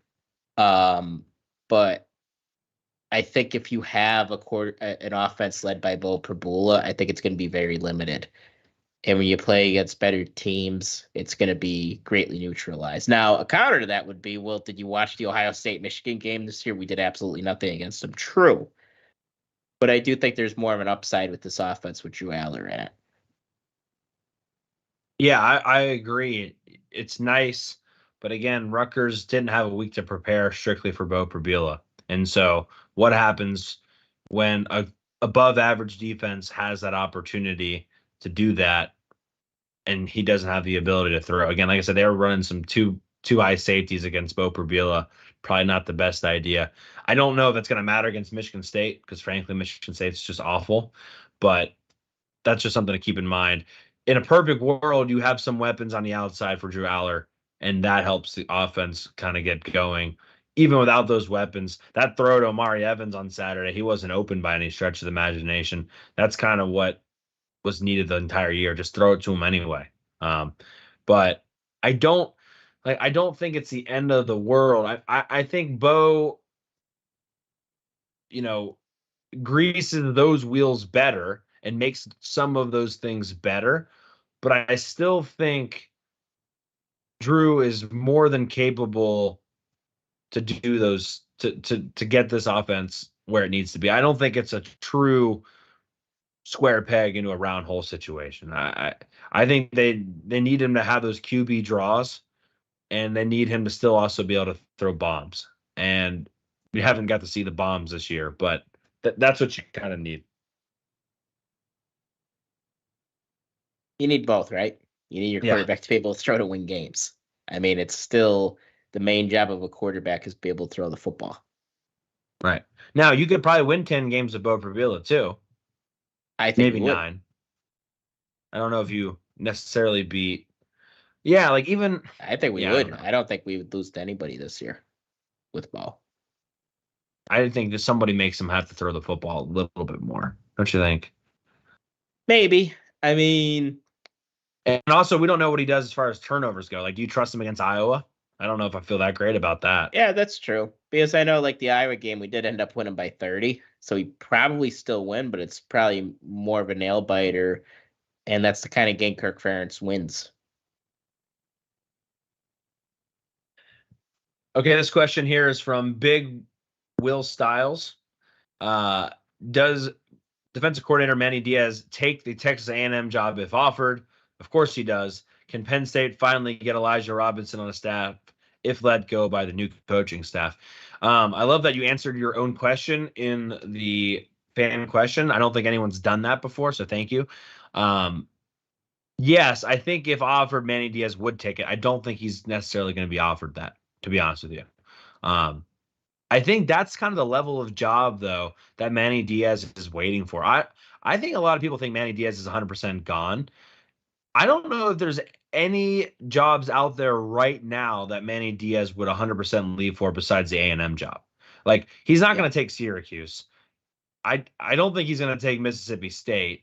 I don't even know what's all out there right at this moment, but I think it's got to be a pretty good, solid, stars of a line job.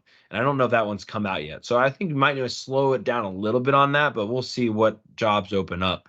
You mentioned Elijah Robinson. I just want to mention Dan Tonlin, former Penn State defensive back, is the defensive coordinator of UCLA. He is in the Broyles finalist list, top 15 for best assistant coach of the year, along with Manny Diaz.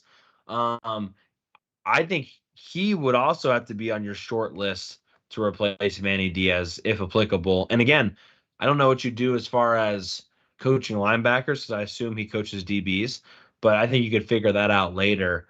Robinson also, like, he technically coaches defensive end, so I don't think you get rid of Deion Barnes. I think we said this on the last episode, Shawn. I think you'd recruit, or maybe I just texted you it. I think you'd recruit defensive end and defensive line really well if you had Elijah Robinson and Deion Barnes on the staff, to be fair.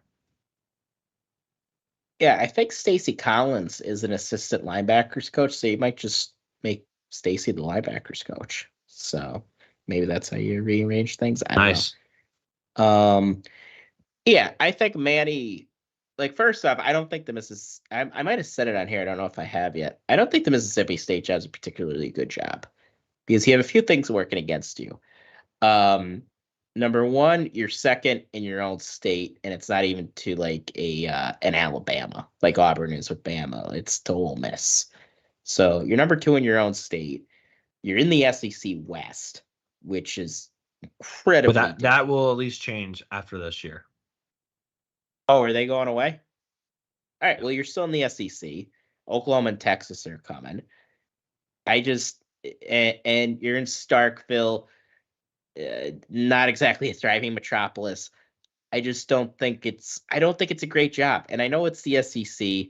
I know it just means more, but that and Vanderbilt are the 2 worst jobs in the SEC in my mind. And I agree with you. I don't think Andrew would offer him the job.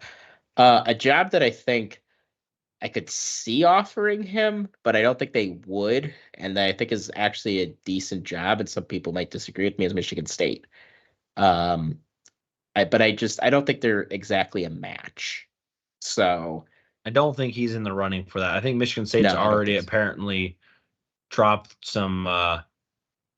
They already have like first round interviews done, I think. Yeah. I don't think he goes to Michigan State. Although that's a type of job, and I think Michigan State is probably a top 25 job. So I think that's a job he'd leave for. Yeah, I'd be fine with bringing Elijah Robinson in. Now, Elijah Robinson is one of the best recruiters in the country, and he's a Penn State guy. For those of you who don't know, he played at Penn State, played under Larry Johnson Jr., and more than that, like I said, he's a great recruiter. So, yeah, he'd definitely be on my short list. Supposedly, he was on the short list a couple of years ago when we ended up hiring Manny, and I think that worked out really, really well for us. Yeah, that'd be interesting to kind of see how that all goes down if that happens. Just telling you, a lot of people like think, oh, it's the SEC great. Mississippi stinks. Like, Mississippi is, and I've been in areas right around, not in Starkville, but near Starkville. It's not very nice there, especially for Manny Diaz, who probably still likes Miami life. That is not like Miami. I can promise you that. I think it's the opposite of Miami. It's pretty close. All right. So this is another kind of question about quarterbacks from Tommy. What changes does James Franklin have to make to complement Drew Aller's strengths? Super pissed they got their rocket arm quarterback hurt today on a QB power. Aller does a lot of things well. That's why he's a 5-star. That's why he had success this year. Create more opportunities for it. Little bit of a rant here, but that's okay. I understand. I mean, you got to be able to run the quarterback a little bit. So if he gets banged up, like, I don't think that's a knock on the play call as much as that's a knock on you need to teach Drew Aller how to get down better, because he clearly doesn't know how to do that very well yet. He is not as slippery as Bo Perbula.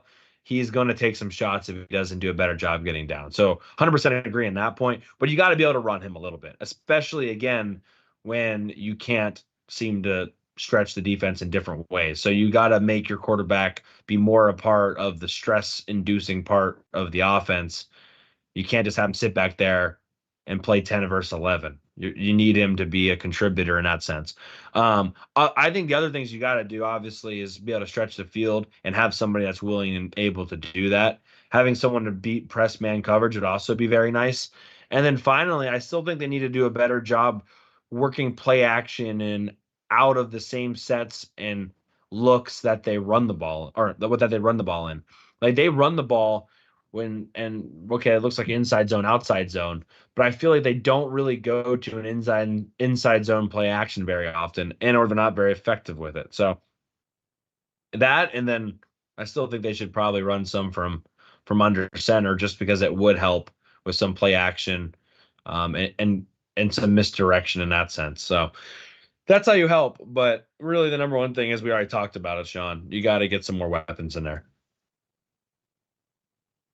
Yeah, I pretty much agree with everything Cory said. Like if you watch the play, it was more of a scramble that he got hurt on, and for whatever reason, he led with his throwing shoulder, and I knew as soon as he got hit, I was like, "That's a bad hit," and he got up, and then he threw the ball. I think he hit the hot dog guy in the stands. On a wide receiver screen, and then Franklin immediately took him out because he knew something was up with them. But yeah, overall, like I think definitions change over time, right? I think people think of a pocket passer as what Tom Brady was, as what Eli Manning was, Peyton, where they just kind of stood like a statue, just moved around the pocket if they had to, and then threw it. And that's not really what a pocket passer is today. Look at in the NFL. Who are your pocket passers? Tua, Trevor Lawrence, Joe Burrow. They all run a little bit. All of them. Now, they don't exclusively run. They don't run as much as Jalen Hurts or even Josh Allen. But they all run a little bit. I think that's just how the position has evolved. I think that's how football has evolved. There's more of an emphasis on having your quarterback be mobile enough that defenses have to account for them. And I think that's what Penn State is trying to make Drew Aller. And that they've run him more the past few weeks. And part of it is that's what James Franklin likes. But part of it is that has how the game has evolved. And then to answer your question, yeah, I think obviously you get him better things to work with, better receivers to work with. You improve the run game. Again, it's football, right? I mean, you know what you have to do. Bring better players in. Create easier throws for him. I agree with what you said too. I think running play action from under center would help. And we tried it last week once, and it didn't work. And then we never went back to it. So and it didn't work because they don't run it from under center. Like if you don't run the ball from under center, I think. Oh yeah, you're right. Yeah. If you don't run it from under center, then no one's going to believe you that everyone's going to think it's a play action because they love that play action play. But if you don't run it, then why would they ever think it's actually going to be a run? Yeah. So just there are things that we could do to make Drew's life easier. But you just have to do it. And then, run more. And one of the best things we do that we barely do is put the tight ends over the middle. We just don't do it. We do it like once or twice a week. And it's usually a big gain, and then we just don't do it again. Yeah. So also, that's another thing. If something works, do it again. Like, don't just do it once and then be like, all right, well, that's it for this week with that. Like, I think that's been a common thread throughout the whole season. Yeah. I will say this. I wanted to just tiny correct you. Drew, when he took that snap on the play after he got hurt, he almost fumbled the snap on the exchange. And then when he threw it away, he was in pain, and he was the one, he pulled himself out. He was immediately tapping on his shoulder. I couldn't tell on TV. Yeah. Yeah. He was completely. He was already walking to the sideline before. So yeah, I wanted to give a little like he knew as soon as he almost fumbled the exchange, something must have happened when he was trying to fake the handoff because he immediately was like, and I'm wondering the way he threw the ball. Obviously, it looked like a duck, but I wonder if he like was in so much pain he couldn't even grip the football because it looked like he just kind of shot put it out of bounds. Yeah. Yeah, it was a And different kind of throw than we're yeah, used to seeing from I'm him. wondering if he just like literally couldn't grab the ball because he was in pain. And something when on that exchange, it must have hit him all of a sudden. That's Yeah, it my was obviously something with medical his shoulder. diagnosis. And then the whole rest of the day, you saw him on the sideline going, lifting his shoulder up. He looked like Happy Gilmore after Happy got hit by the Volkswagen. Yeah, and I was trying to like I was keeping an eye on like if he was high-fiving people with that hand, and he didn't for a little bit, but then he did a little bit later. I'm gonna skip this question because we already mentioned Nick Singleton quite a bit, but thank you, Parker, for the question about Nick Singleton. Um, I don't. I'm not even gonna record this one. Have you heard about the hip drop tackle? Yes, I've seen it. It's All right. obvious. Go ahead. I was gonna say, give me your 30-second opinion on the hip drop tackle. It's honestly a term that I might have heard like 3 times in my life. Like watching games. Like I think when I played, I've heard it, but like watching games, I think I've only heard it. The hip drop tackle. That's only because I think it was it David Andrews that got hurt on it. So Mark Andrews? yeah, Mark Andrews. I think I knew a Dave Andrews.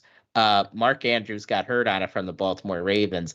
And then as soon as the superstar NFL guy gets hurt, we have to immediately ban the hit. So to answer your question, no, that's a football hit. Like that this has never been discussed before. And then a superstar goes down, we have to get rid of the play. It's like you're running out of ways for smaller DBs to tackle people. Yeah, I think Like it's a ridiculous proposal. you can't just like how like you want them to just run head on into a guy who outweighs them by 100 pounds. Like then that person's gonna get hurt.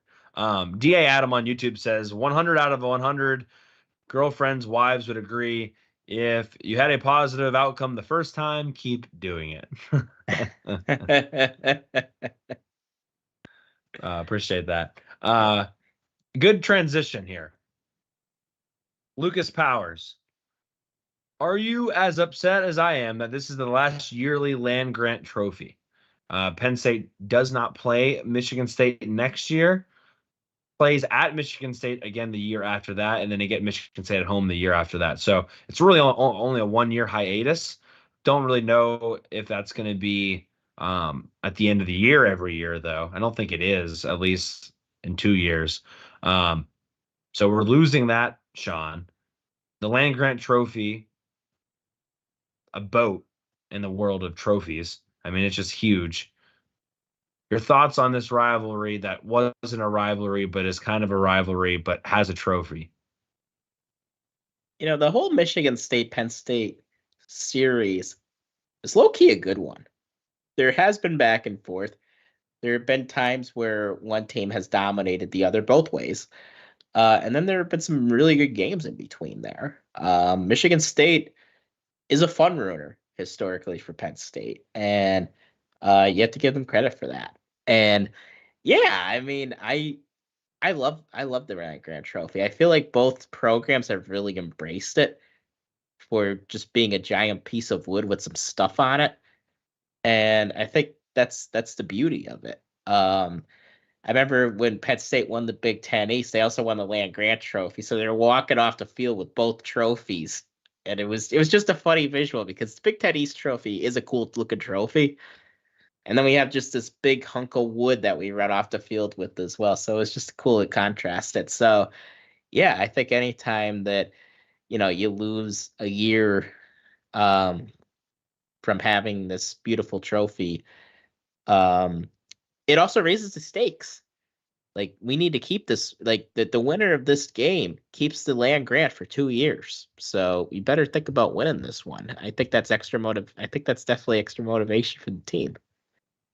Yeah, like we have the victory bell from Minnesota for how long? Oh yeah, I know.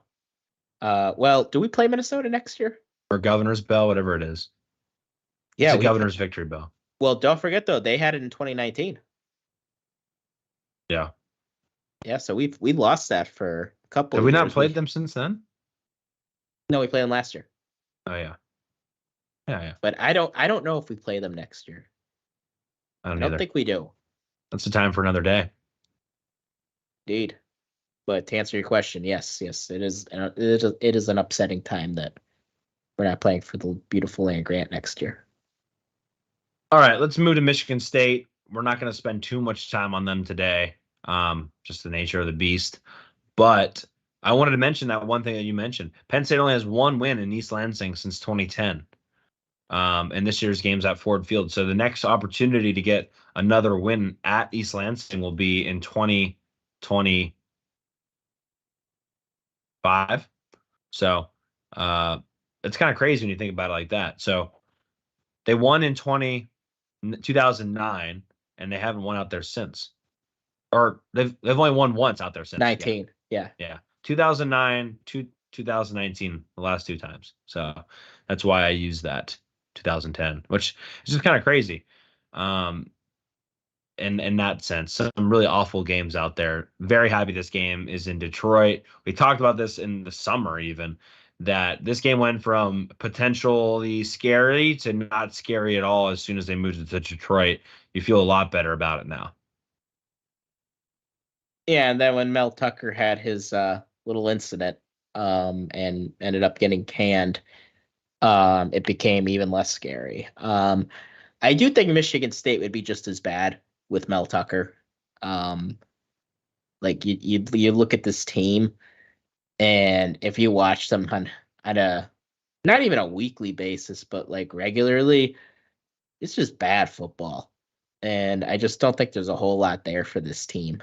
But yeah, when you think of houses of horrors for Penn State, obviously the Horseshoe and Ann Arbor come to mind, but East Lansing isn't far behind. Like we've had more success at Kinnick than we've had at East Lansing. And that sounds a little crazy. And East Lansing is a tough place to go and win a game. Like their fans do get rowdy up there. That's a good point, Shawn. That's like a really good point. Been more successful in Iowa City, which is just crazy. Scoring defense, it's usually not a good sign when your scoring defense is allowing more points than your scoring offense is providing. So they're giving up 27 points per game. They're only scoring 17 points per game. I don't really know how football works, but I'm pretty sure if you give up more points on average than you put up, you're probably not going to win a lot of games. It turns out if you score more than you give up, you win the game.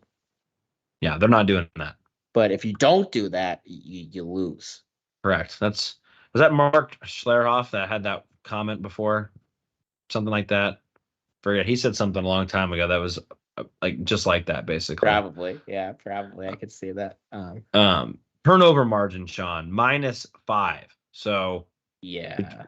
Even we talk about some teams that they've played lately, Penn State has, that have been better. In positive in a turnover margin. Michigan State is not one of those teams. Like Rutgers generally takes care of the football. Even Maryland at that time had generally taken care of the football. And we don't think Maryland's very good at taking the football, but they even had a positive turnover margin. So what does that make you think of Michigan State when they're sitting there at -5? And then finally, 119th and third down conversions. Like that to me is like, if you can't convert, like the only really thing that Penn State's been struggling with maybe in November has been giving up third down conversions. Going into this game, Michigan State's not done a good job of converting, which that makes you feel a little bit better as far as getting off the field and giving this offense, which we don't really know what to expect, as many opportunities. Well, we know what to expect. It's not going to be great, but giving them as many opportunities as they can to put up points. Yeah. Just not winning football. Like I think that's the number one thing you see with this Michigan State team is they do not play winning football. They don't play complimentary football. They give the ball away a lot. And then they just have no like in the transfer portal, they lose Keon Coleman, who is helping Florida State now make a playoff push. And they lose Peyton Thorne, who definitely isn't great, but compared to what they have, he's definitely a better alternative than what they have right now.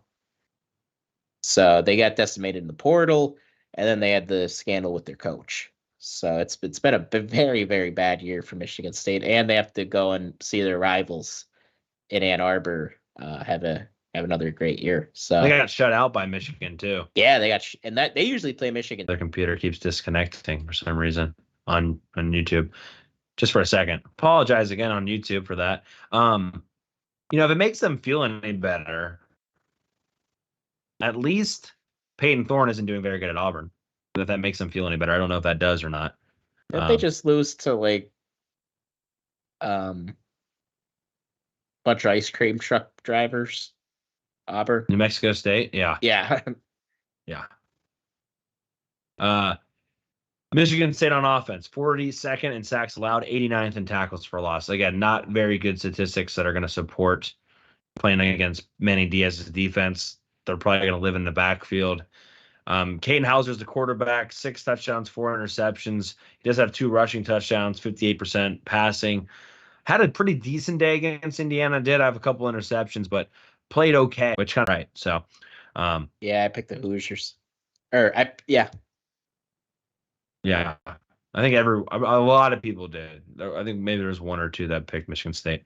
Nathan Carter, the running back, 753 yards, 4 touchdowns. Jalen Berger's still there. I don't know if he's banged up or what. Do you know? I know he doesn't have a lot of yards, but I'm not sure if he's. Hold on.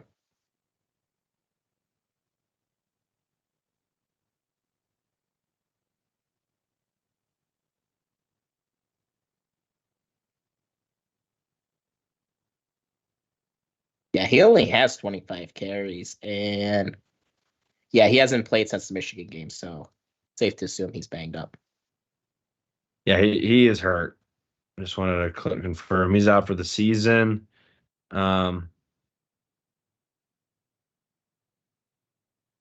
Doesn't say a leg injury is all it says. And again, I don't know why my computer is being terrible today, but having some drop frames on the stream. Apologize for that. Receiving hasn't been much better for Michigan State either. Foster Jr., not a bad receiver, 540, 3 touchdowns. Their tight end is pretty heavily involved. He has 3 touchdowns too. Just not a lot of the things to get excited about on the offensive side of the football for Michigan State. Nah, this is a bad offense. Like you saw what Penn State did last week to Rutgers. I think you're going to see a very similar thing happen to Michigan State. And unfortunately for the Spartans, they don't exactly have the defense to potentially carry them through the day against a team as talented as Penn State is. And Penn State beat Rutgers by 21 points last week. So goes to and I know it's a Friday, so short week. You have to be careful, but nothing about this offense of Michigan State makes me too afraid. No, not at all. I was just tracking my notes from the summer if there's anything else I wanted to bring up, and not really. Not really. Let's go to defense. It's a little bit better on defense. Mostly because they still have Cal Halliday, who's a solid linebacker for him, has a touchdown this year, got some sacks. He's been there forever. Yeah, he's been there for a long time. Okay against the run, meh against the pass. They have 3 guys that have at least 3 sacks, so that's good. That's about it, though. Still struggling to get a bunch of turnovers on defense, which was an issue from last year. I think they only had 2 interceptions last year. So struggling to get turnovers and just really struggling to stop people. And again, Cal Halliday, pretty solid guy, but after that, there's not much to be terribly afraid of. Yeah, this isn't a very good Again, just not a very good team. Like you said, their defense is better than their offense. Their offense really doesn't do much of anything well. Um, but Cal Halliday is a player. He's the guy that, again, a lot of times when you're playing teams that aren't quite as good as Penn State, I try to take players that I would take on Penn State. I would take Cal Halliday. I'm not sure if I would take a whole lot else, but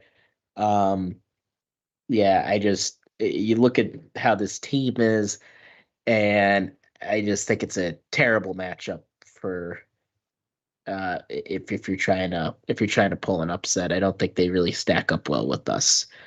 Where again is last week, I did see some potential for Michigan State keeping it close just because of how good I thought and I still think their defense is. I don't see that same thing with Michigan State this week. Yeah, that's the thing, right? They don't really have that level of defense to maybe keep it interesting. I want to mention Jaden Mangum, the defensive back. He's got 3 pass defenses. He's got 4 picks. And he also has a fumble recovery. So, guy that the ball kind of gravitates towards, someone maybe you should pay attention to in the secondary. But otherwise, yeah, that to me is a scary thing, Shawn. They're not like the Rutgers defense is very disciplined. And they did things like they limited the big play. They keep things in front of them, and they actually tackle pretty well. Don't expect to see that against Michigan State on Saturday. No, I don't either. How much different do you think they'd be with Mel Tucker? Not any different. I don't either. I think Mel Tucker is going to get canned this year either way. Yeah, I agree 100%. I mean, if I was a Michigan State fan, I'd be not happy that it happened because it was embarrassing, but they got out of it without having to pay Tucker. Oh, no doubt. Getting out of it was big time. Like that's yeah. Think about like how much money. I don't know if they would have been able to pony up for somebody else. Now they can. I don't think they would be able to pony up for anyone else. No. And now you save tens of millions of dollars to go find another coach. Do it all over again. Yeah. Who do you think they get? Think Urban's coming? No, I don't think Urban's going. I don't think so. I think the best hire for them would be the guy at Duke. Elko? Yeah, I think he'd be the best fit personally. Like completely seems to be drama free. He's a guy that I could see that would make Michigan State pesky again, right? Like he's not going to lose badly to anybody. He's going to put up a dogfight. He's not a guy you want to play. If you're on the road for 2 games straight, you don't want to play his team in that second game because he's going to have his guys prepared, and if you're not ready for that game, he'll get you. So I think that would be a perfect fit for him, and he's going to be drama free. He's going to just get him back to being steady Eddie. He's going to, I think consistently could get them to 7-5, 8-4, and with the Big Ten East going away, and that's where Michigan State lives. So I think they'd be a perfect fit. Yeah, I could see that. Maybe Lance Leopold. I think he's an intriguing name. I think that is a good name too. He's I think won everywhere Lance he's Leopold, ever been. yeah, he builds a program. That's a good name too. Yep. I wanted to show the pick'em real quick. Make sure to get your pick'em in. Again, YouTube description has the link. It's on Twitter as well. Last week for the pick'em, and Mr. and Cory, Mr. Mister's alone. 99 points. He has a 2-point lead heading into the last week, which is a pretty big lead. Basically, everyone else is just trying to hope that he misses the bonus points. That's really the only chance you have of catching him. Real Hunt Dog 23 and I are tied at 97. I was able to get a point up on him. And our Scats is at 96. Clayton Thomas is at 94. Our buddy G Wiz is at 93. Then Sean's sitting there at 92. Kyle C right behind him at 90. So that's the top 10 there. So thank you guys all for participating. I don't have the number. I'll talk about it a little bit more next time. But I think we had over 70 people at least fill out one pick'em, which is pretty sweet. G Wiz finally got me. Yeah, dude. G Wiz has been doing well lately. Just been Yeah. tearing it lately. Which I don't understand how you guys have the same last week's score and he went up a point on you. So I might have to double check that. Yes. Oh, wait, unless he was already a point ahead of you. I don't remember. Yeah. No, that's probably what happened. Hopefully. Is I never noticed this before. Corey, on your screen, Yeah. is that the old scoreboard?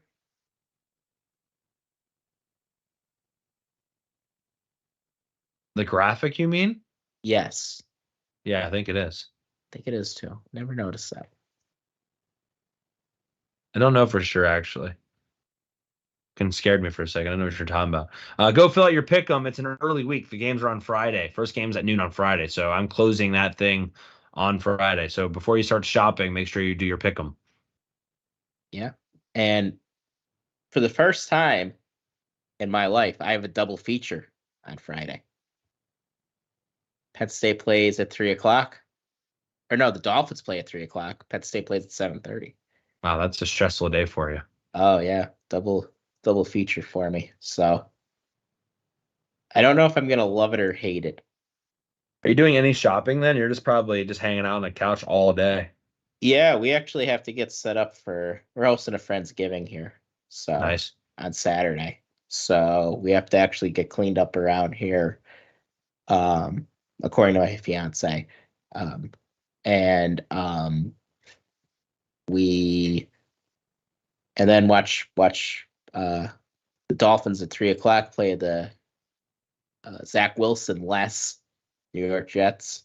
Wow. Yeah, they're starting a guy named like Tom Boyle or something. Boyle, I think he yep. was UConn's quarterback when they went like 0-12. So good luck with that. And then Penn State plays the Spartans. So big day in the Kane house.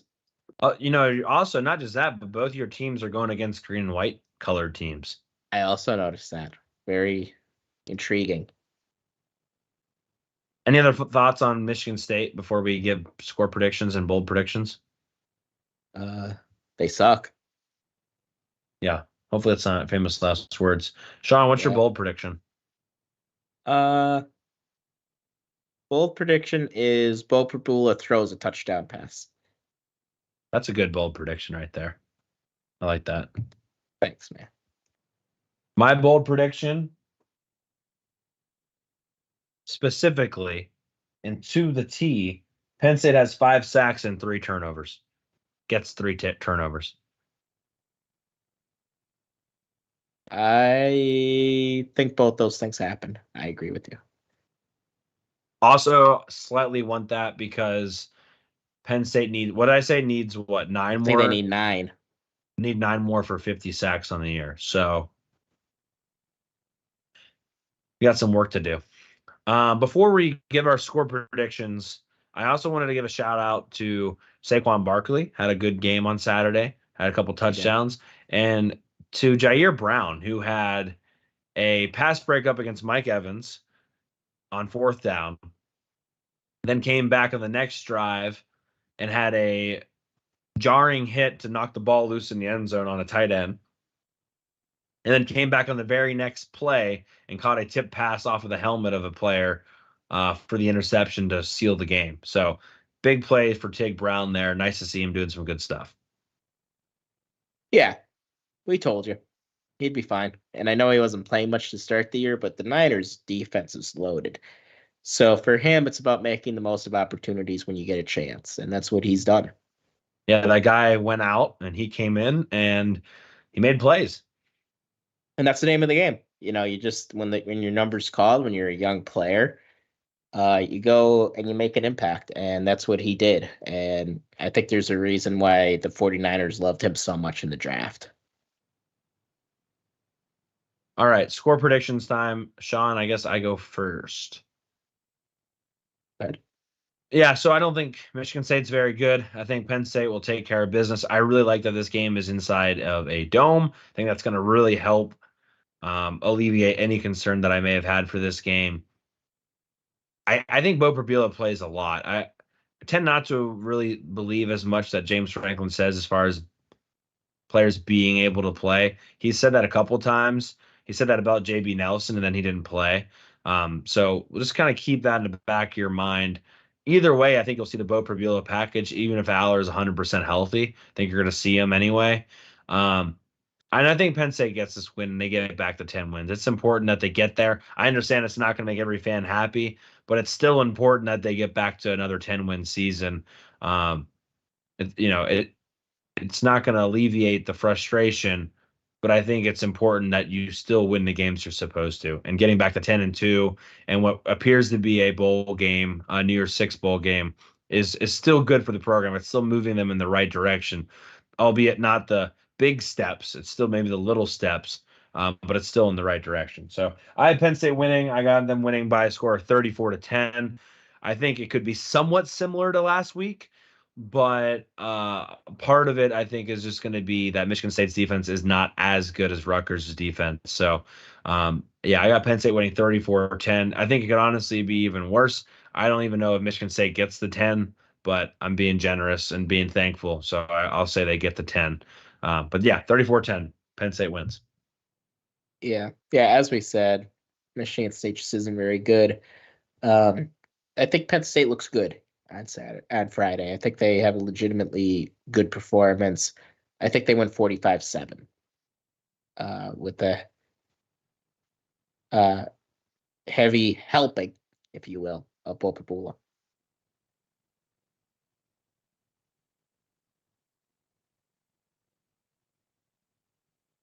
Alrighty, I had to get those down. I have all of our scores and our predictions all in my notebook, so I should put them on like a website so people can go back and see how we predicted versus the outcome. Ohio State week. Pain. Yeah. Any final thoughts before we get out of here? No. I hope everybody has a happy Thanksgiving. Has safe travels if you're traveling. And I hope we whoop some Spartan tail on Friday. And I hope the Dolphins also win. Also beat the Jets on that Friday too. Because if Penn State or the Dolphins lose one of those, I'm going to blow a gasket. Yeah, hopefully you don't go into the Penn State game already pissed off, because that wouldn't be very good for Twitter. Wasn't it a guy named like Jake Boyle or whatever his name is? I just wanted to say, happy Thanksgiving, everybody.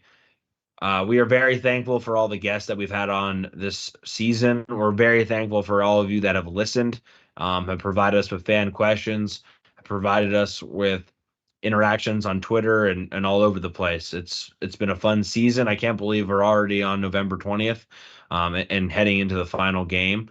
But thank you guys. And thank you to Shawn. Another season kind of regular season wrapping up already, which is pretty crazy, but it's been a lot of fun talking with you and chatting. I mean, this is really the end of the regular season as far as like normal every 2 weeks and things kind of go, in schedule in a pattern. So yeah, we'll still have some 2-week episodes or 2-episode weeks, but yeah, it's been awesome doing this with you. Yeah, I agree, Corey. Very thankful for you and everything you do for the pod. And there's a lot that you do for us that people don't see, but I see, and really appreciate it. And yeah, it's been another good year. A busy season's coming to an end, as it said, our busy season, but we're not stopping. The bowl game will be before you know it. And then, yeah. And again, also thankful for all the people watching. Yeah. And listening. Yes. And for that, we will get out of here. A longer episode, but again, we won't be here on Wednesday. So hopefully you enjoyed it. For Shawn Kane, I'm Cory Lestochi. You've been listening to Hardcore Penn State Football. Have a very awesome Thanksgiving. We will see you on Wednesday. Not this Wednesday, but next Wednesday.